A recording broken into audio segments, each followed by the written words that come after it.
Je m'appelle Michel, j'ai 64 ans.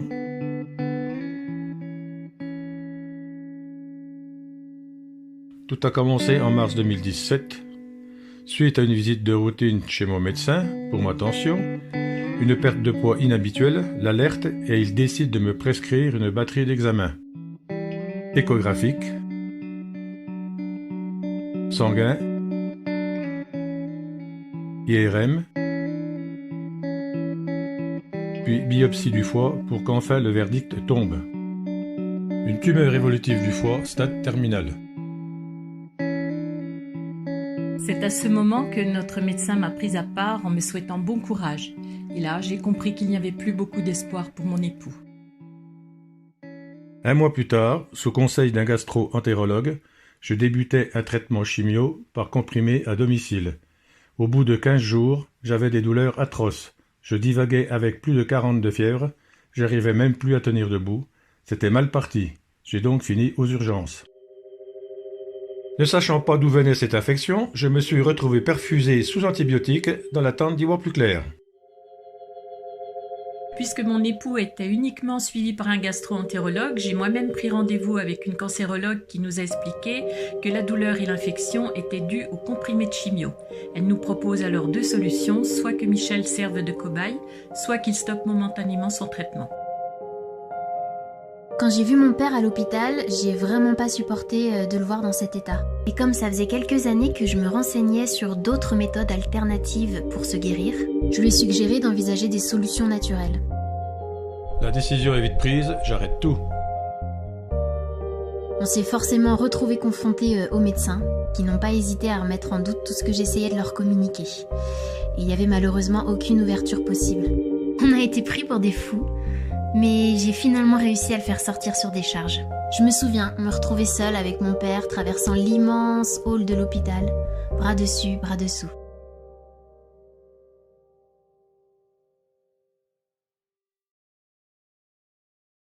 Laura m'a proposé d'appeler Laurence, la thérapeute que j'avais rencontrée lors de mon premier diagnostic. Elle m'a conseillé 5 huiles essentielles pour contrer l'infection. Ça a été radical. En même pas 24 heures, je n'avais plus aucune douleur. La fièvre est tombée, je respirais à nouveau. C'était le début d'un peu d'espoir. Cette femme extraordinaire me redonnait du courage dans sa façon de me conseiller et me guider. Elle m'avait d'ailleurs parlé de la méthode Beljanski à base de plantes. Et n'étant plus sous chimio, le 30 mai 2017, je me suis lancé dans ce traitement. La médecine naturelle était un domaine complètement inconnu pour moi, mais comme je n'avais plus rien à perdre, à cette période, les marqueurs du cancer, qu'on appelle AFP, étaient à 250 413 unités pour une norme à 7,4. Mon fils Larry, qui suit attentivement les vidéos de Thierry Casasnovas, avait longuement expliqué les bienfaits des jus à l'extracteur. Faut dire que j'en avais passé des heures sur les vidéos de Thierry. C'était comme une évidence pour moi que les jus de betterave pouvaient considérablement améliorer le terrain physiologique de mon père, et en particulier régénérer son foie. On est donc parti sur un jus quotidien de betterave, carottes, oignons rouges, gingembre et curcuma. Moi qui étais habitué à mon bon verre de vin quotidien. Bien sûr, et Laurence l'avait bien expliqué aussi, il fallait qu'il change toutes ses habitudes alimentaires et donc son mode de vie. J'ai donc entamé un régime personnalisé anti-inflammatoire, sans prolamine et caséine, donc plus de gluten, plus de lactose, aucune viande rouge, fini le café, le sucre et j'en passe. Mon alimentation était réajustée au fil des analyses, veillant à l'équilibre acido-basique, le but étant de réalcaliniser mon corps.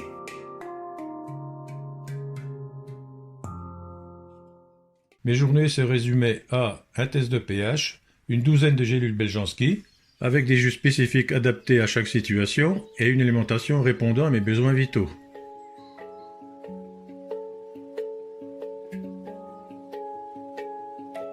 Sans oublier une sophrologie personnalisée afin d'accepter ma situation pour contribuer à ma guérison. Un changement radical de mes croyances. Un travail psychocorporel sur l'identification et la compréhension des causes profondes de ma maladie afin de viser une zéro récidive. Je ne vous cache pas que ça n'a pas été facile. Je faisais des prises de sang chaque mois pour suivre l'évolution de mes AFP. C'était incroyable. En seulement 3 mois, ils ont passé de 250 413 à 635 et continuaient de diminuer tous les mois. Mais le combat n'était pas fini. Je me suis retrouvé avec un ventre énorme, lourd et dur, rempli d'acide maligne. Le médecin n'avait qu'une option à lui proposer, le ponctionner, et cela à vie. C'était effrayant et on voulait à tout prix y échapper. Nous avons demandé l'avis de Laurence, qui était devenue notre référence de confiance et qui nous a suggéré un jus spécifique associé à un simple diurétique. Qui l'eût cru ? Quel miracle! En quelques semaines, j'avais éliminé toute l'acide. Encore une bataille de gagner. Il y a eu des hauts, mais aussi beaucoup de bas. Il m'a fallu du courage et une forte volonté, car malgré le soutien de mon entourage, personne ne pouvait le faire à ma place. Aujourd'hui, mes AFP sont stabilisés à 3 unités, bien en dessous de la norme. Je suis totalement guéri, j'essaie de garder mon équilibre alimentaire et j'ai trouvé mon confort dans mes nouvelles habitudes. Je continue de travailler sur les causes profondes avec de nouvelles sophrologies. Il m'arrive de jeûner en sautant un repas, par exemple, et quel plaisir de pouvoir retourner à mes activités.